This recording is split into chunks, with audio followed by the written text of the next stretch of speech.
Nelson Mandela naît en 1918 dans un petit village d'Afrique du Sud. Il grandit au cœur de la culture Xhosa, élevé dans l'idée que le respect, la parole donnée et la justice sont sacrés. Très tôt, il comprend que son pays est profondément injuste.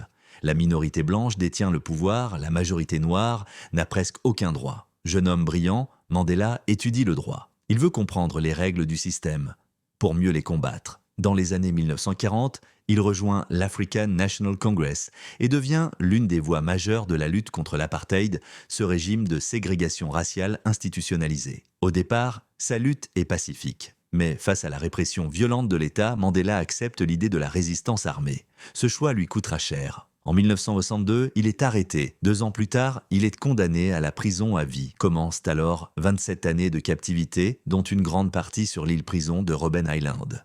Mandela y casse des pierres sous le soleil, dort dans une cellule minuscule et privé de sa famille. Mais il ne cède jamais à la haine. En prison, il étudie, il écoute, il comprend même ses ennemis. Pendant ce temps, il devient un symbole mondial de résistance.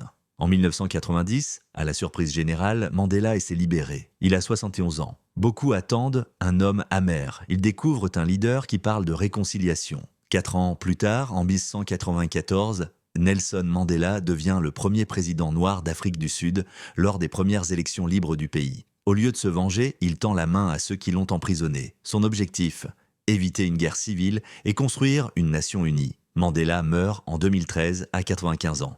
Il laisse derrière lui une leçon simple mais immense. Le courage n'est pas l'absence de peur, mais la capacité de la dépasser sans perdre son humanité.